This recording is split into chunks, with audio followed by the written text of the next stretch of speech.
Hello everybody, welcome back, and I am TheChornick. Today, ladies and gentlemen, we're going to review the Fallout 4 DLC Automatron. Yes, now this was $10, or if you have the season pass, you could, you got it for $30, but that's for everything, unless you bought the season pass later on, then it's like, I think it's $50 now or something like that. But yeah, Automatron. But anyway, guys, so this DLC, you're probably watching this, so you probably wonder if you want to buy it, or you just want to see what other people think about the DLC. Maybe you've already bought it. I'll try not to spoil too much within this review. I'll mainly talk about what you receive and, if it's worth it to buy this thing, and if, overall, was this a good DLC. I'll discuss that in this video. But, ladies and gentlemen, I'll try not to spoil too much, but if I end up doing it, no promises, that I'm extremely sorry. So, but anyway, let's delve right into this. In terms of story-wise, we'll talk about, how we talk about the story first, Let's talk about the story first. So, there is, the main story, the main side story, the side quest. It lasts about 3 to 4 hours long. It's 3 to 4 hours of gameplay. There's 2 dungeons. One dungeon belongs to the Rust Devils. The other one belongs to the Mechanist. But they're pretty lengthy dungeons, and so it takes about 3 to 4 hours to get through them. And it generally takes a while for you to run around and kill a couple robots before you go to each of these dungeons too. So that's basically the whole side story, and it takes about 3 to 4 hours of gameplay for you to complete that. But anyway, the first thing you do is go defeat the Rust Devils, and you find the Mechanist, and you have to go defeat the Mechanist. But that's basically the story. The side story is okay. It's nothing too special. It seems a little rushed. Like, you kind of find the Mechanist pretty quickly. I mean, 3 to 4 hour gameplay. I mean, it's not going to be like a huge long story like the main story of Fallout was. We had to go through all this before you even saw the Institute. But so story-wise, kind of lacks here and there in terms of like the story behind the Rust Devils and the story behind the Mechanist. The Mechanist, you actually see the Mechanist in Fallout 3. If you played Fallout 3, the Mechanist was actually in Fallout 3. It's not the same Mechanist, though, I'll tell you that. I'll spoil that. It's not the same guy. It's actually someone else. But yes, their true identity of the Mechanist will be revealed later towards the end after the boss fight that you have. The boss fight with the Mechanist is actually pretty darn freaking epic. It's actually, I actually think they did pretty well with that, though. So, boss fight, great A+ work from Bethesda in terms of that regard. But overall story and kind of background to everything, I think could have been worked on a lot more. But the main ideal and the main attraction for this DLC was to build your own robots and to be able to craft them. You could even fix up Codsworth or Curie and make them look like a Sentry Bot, even though they originally were like a Mr. Handy. So I thought that was pretty cool. You also get a new companion named Ada, and she kind of has a backstory with Jefferson, and he made her and a couple other robots, and they were attacked by the Mechanist robots. And then you had to go save Ada, and that's how she becomes your companion. That's how you start the Mechanist quest, and when you try to go get your revenge on the Mechanist. Also, I noticed that if you dressed up as the Silver Shroud while going to face the Mechanist will actually have some unique dialogue for you, because the Mechanist also is a comic book hero as well, because Silver Shroud and Mechanist, I'm glad that Bethesda paid, close and attention to detail for this moment, because the Mechanist and the Silver Shroud are both like comic book heroes within the Fallout world. So Bethesda implementing that kind of special dialogue for the Mechanist to say that to the Silver Shroud, I think that was excellent. I think that puts 2 thumbs up, because I'm glad that they paid extra attention to detail there in adding that also. But yeah, again, the Mechanist is a hero also in Fallout 3. There you got, like I said before, you could meet the Mechanist in Fallout 3, where you could either help him defeat the Ant Queen, or you could help the Ant Queen, which is like the villain, defeat the Mechanist. But that's pretty interesting. I recommend you guys go see that video, like a video of that, or go back and try to play and find that, and play that yourselves. But there's actually history of the Mechanist being in Fallout before, and that's pretty key for this DLC also. Now, finally, let's talk about the weapons and armor that come with this DLC.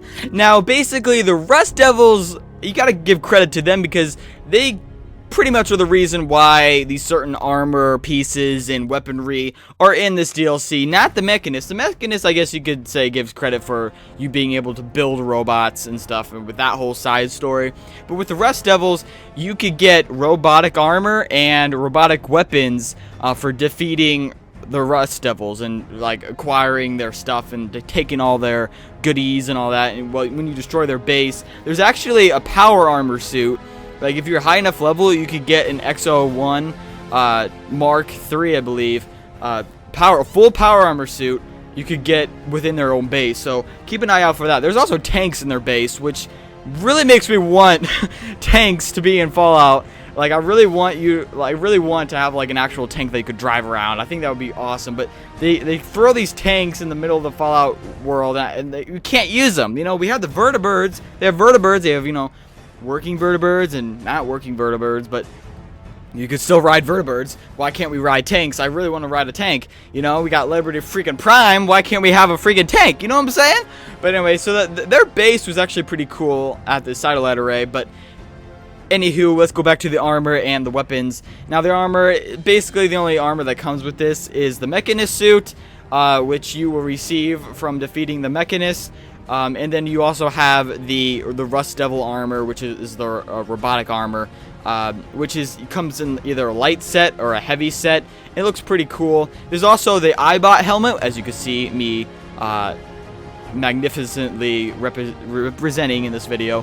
And as you also see my Mr. Handy Choppa, my Mr. Handy weapon that you could also acquire, and it's actually a pretty powerful weapon. It actually moves really, really fast and causes a lot of damage. But anyway, the iBot helmet, when I got it, I'm just like, oh my gosh, this is the best thing part of the DLC ever.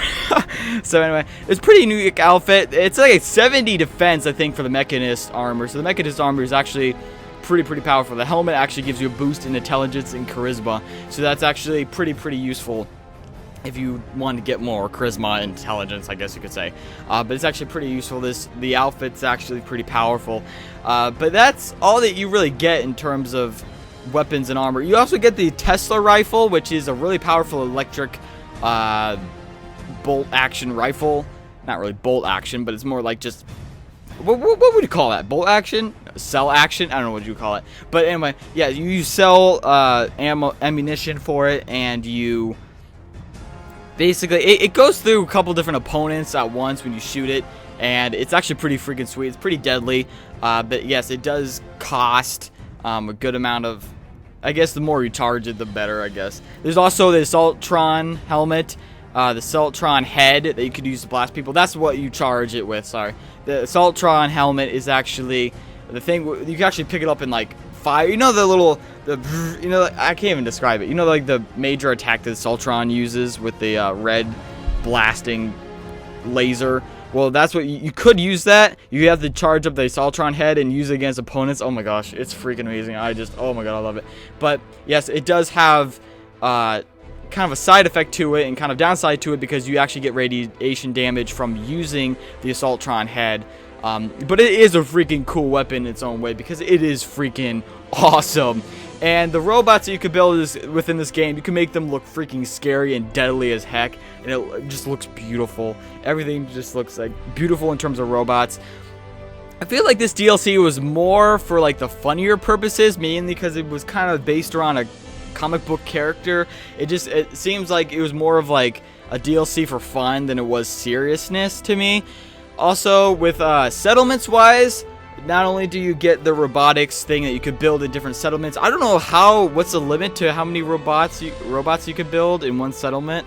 I don't know the exact number, but you could build several, like a lot of them, to help defend your settlements.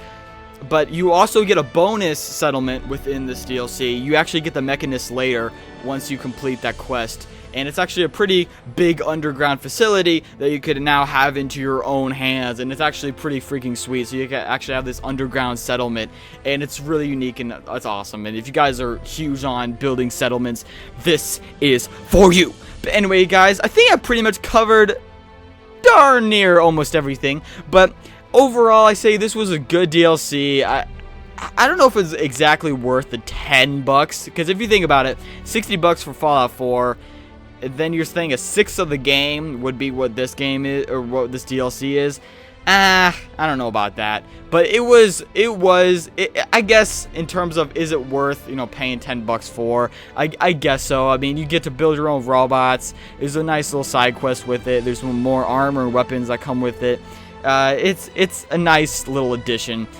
So when I say go buy it, I say yeah, go buy it. I mean, especially if you have the season pass, then yeah, definitely go get it. It's gonna add a lot more fun, I guess, to your game, especially since this DLC is more for fun than it is like seriousness. But it's all unique. It's mainly for those people that like building settlements and building things. You get to build robots now and make them fight for you and all that good stuff. And the next DLC that's coming out is the Wasteland Workshop, so there's even more building. I don't really care for it too much, so maybe I'm not, you know, giving it the credit that it's due, because I don't really care about building things too much, as I care just about destroying and having awesome storylines and quests, because that's what I really care about. But overall, what would I rate this out of 10? It wasn't the best. It wasn't as great, but it was pretty unique in its own way. Probably a 7 or 8 out of 10, I guess. Maybe lowest of a 6, but it was, I guess, decent for a $10 DLC. It was pretty decent, I guess you could say. But anyway, guys, I hope you enjoyed this review. I hope you come back to see me review the next one, and maybe some other Fallout 4 videos in the future. I love you all. If you have not subscribed yet, please hit that subscribe button right now. Do it! Do it right now. It's right there. It's right down there. It's red. Oh my god. But anyway, guys, I love you all. Please, I can't wait to see you in the next video. Please tell me how you think this DLC did. Do you like this DLC? Is there anything that I missed out in saying that you would like to add to this video? Because I appreciate your guys' participation and your helpfulness within these reviews and videos. That, you know, maybe I missed out something and you guys caught something that could be helpful in terms of adding to this review. So thank you guys. I love you all, and peace out. Thank you very much.